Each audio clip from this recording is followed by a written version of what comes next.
Hello दोस्तों और student dear. आज हम इसके आगे का जो कल पढ़े थे उसके आगे बढ़ते हैं।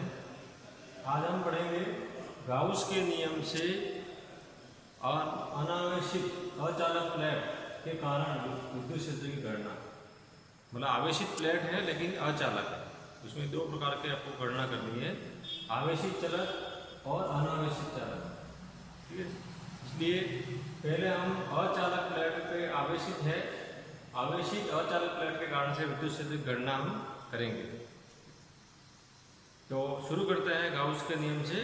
जो दूसरा उसका अनुप्रयोग है, वो पहला अनुप्रयोग हम पढ़ चुके थे। माना कि एक प्लेट है आपके चित्रानुसार, उसमें चित्रानुसार जो प्लेट है उसके अभिलंबक एक गाउसी पृष्ठ की कल्पना करते हैं। अब यहाँ पर आपको पूछ सकते थे कि अभिलंबक क्यों लिया गया है, तो उसके लिए भी एक छोटा सा कारण बता देते हैं आपको। विद्युत क्षेत्र की दिशा निकालने के लिए माना कि ये प्लेट है आपकी और उससे आर दूरी पर बिंदु P है, तो अगर ये दो बिंदु लेते हैं तो इसकी दिशा है वो यहाँ यूं जाएगी और इसकी दिशा यहाँ इस बिंदु से दिशा है वो यूं जाएगी। तो आप देखेंगे कि यहाँ पर अगर कोण बनता है ये वाले कोण, तो कोण के कारण से इसकी दिशा ये ई है और ये भी E1 है, E1 E2। तो यहाँ पर आप देखेंगे कि दो घटक बनते हैं, E cos theta, E1 cos theta और E2 cos थीटा, और ये वाला जो ऊपर वाला घटक है वो होगा E1 sin थीटा और E sin थीटा। तो इस प्रकार से क्या होगा कि ये जो दोनों घटक हैं sin थीटा वाले वो ऑपोजिट होते हैं और एक दूसरे के विपरीत हैं और समान परिमाण है, E और E समान है, इस कारण से नष्ट हो जाते हैं, सिर्फ cos थीटा ही बचता है। तो E1 cos थीटा और E2 cos थीटा और E समान होने के कारण से इनका परिमाण है वो दोनों के योग के बराबर होता है। तो इस प्रकार से हम cos थीटा ही लेते हैं और इसकी दिशा इस प्रकार से है, तो इसको ऐसा बनाया गया है। अब आगे बढ़ते हैं हम।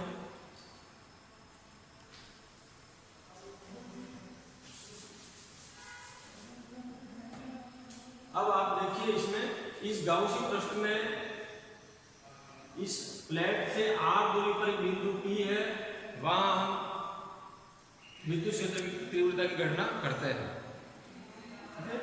तो इस गाउसी पृष्ठ में हम देखते हैं कि तीन भाग हैं हमारे पास, S1, S2, S3। तीनों भागों से निर्गत फ्लक्स कितना है वो हम ज्ञात करते हैं। तो गाउस का नियम है कि निर्गत फ्लक्स का मान E डॉट ds होता है या आवेश बटे निर्वात की विद्युत क्षमता। ये हमने कल पढ़ चुके हैं ये सूत्र। इसमें जो E डॉट ds है उसके अब जो तीन भाग बन गए इस गोलीय बेलनाकार पृष्ठ की, इसलिए S1, S2, S3 कर दिया। और यहाँ एक सोचने वाली बात है कि कल यहाँ पर आवेश, मैंने पहले ही बताया था आपको कि आवेश तीन प्रकार के घनत्व होते हैं, रेखीय आवेश घनत्व, पृष्ठीय आवेश घनत्व और आयतनिक आवेश घनत्व। तो आज अपन पढ़ेंगे पृष्ठीय आवेश घनत्व। पृष्ठीय आवेश घनत्व सिग्मा से व्यक्त करते हैं और जिसका मान है आवेश बटे क्षेत्रफल। ये पृष्ठीय आवेश घनत्व है, ठीक है, आवेश बटे क्षेत्रफल। तो आवेश का सूत्र क्या हो जाएगा, घनत्व इंटू क्षेत्रफल। अब ये जो मान है वो यहाँ रखना है, आवेश मतलब घनत्व इंटू क्षेत्रफल, ये वाला मान है वो यहाँ पर आवेश का ये मान होगा, कुल आवेश का। इस पृष्ठ पे जितना आवेश है उसका मान ये है। अब आपके लिए जो तीनों भाग बनाए हैं उसमें आप देख रहे हैं कि यहाँ पर S1 में, S2 में दोनों की दिशाएं समान है, जबकि S3 में ये लंबवत होता है, E और ds है वो आपस में लंबवत है।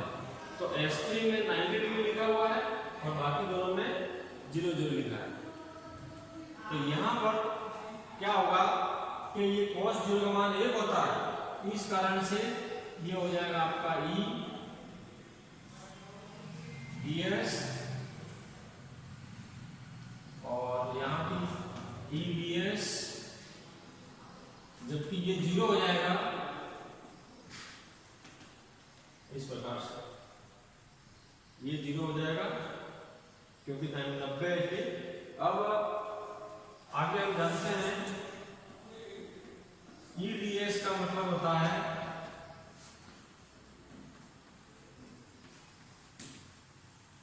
किसी भी संख्या का अवकलन भी है और समाकलन भी है, तो ईडीएस समाकलन डीएस का समाकलन हो जाएगा एस, और यहाँ भी एस, और इस प्रकार से ये आपका सूत्र आ गया। और ईएस और ईएस दो बार जोड़ देते हैं तो इस प्रकार से हो जाएगा, और एस से एस कट जाने के कारण से ई का मान आ जाएगा आपके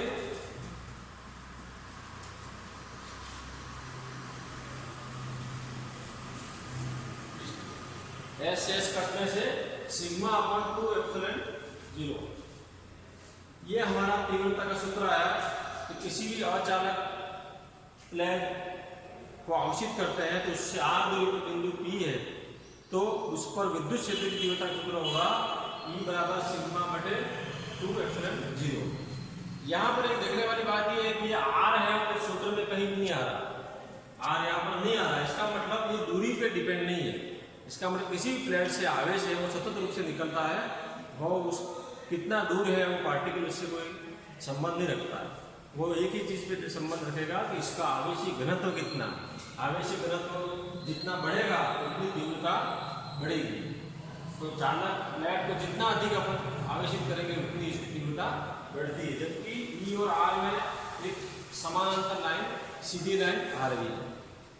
यहाँ पर एक चीज और भी आगे थोड़ी सी बतानी जरूरी है कि क्योंकि ये अचालक प्लेट है, अगर ये चालक प्लेट होती तो आप जैसे संधारित्र वालों में संधारित्र जो होता है उसमें दो प्लेटें होती है, तो दो प्लेटों में एक प्लेट पे जैसे ये सिग्मा अपॉन 2 एप्सिलॉन 0 है और दूसरे में भी सिग्मा अपॉन 2 एप्सिलॉन 0 है, तो दो प्लेटें समानांतर होती है जैसे संधारित्र में, उस समय विद्युत क्षेत्र की जो मान होगा वो दोनों के योग के बराबर होता है।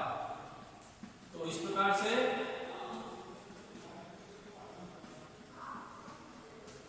सिग्मा अपॉन एप्सिलॉन 0 ही आएगा। तो ये जो चीज आपको बताई जा रही है वो संधारित्र पढ़ेंगे उसमें भी आएगा कि अगर दो समानांतर प्लेटें हैं और अचालक प्लेट नहीं चालक प्लेट है, क्योंकि वहां पर संधारित्र में वो प्लेट चालक आवेशित की जाती है और वो चालक प्लेट होती है, इसलिए दो प्लेटें अगर समानांतर है तो उनके अंदर जो विद्युत क्षेत्र का मान होगा वो सिग्मा अपॉन एप्सिलॉन 0 होगा, क्योंकि एक ही प्लेट है तो सिग्मा अपॉन 2 एप्सिलॉन 0 होगा। तो इस प्रकार से आज के अध्याय में इतना ही है कि आपको गाउस के जो दो अनुप्रयोग थे उसमें पहला अनुप्रयोग कल बताया था और ये सेकंड वाला अनुप्रयोग है वो आज बताया जा रहा है, और सभी बच्चे इसको लिख के भेजें ताकि आप लोग पढ़ रहे नहीं पढ़ रहे हो उनको मालूम पड़े। धन्यवाद।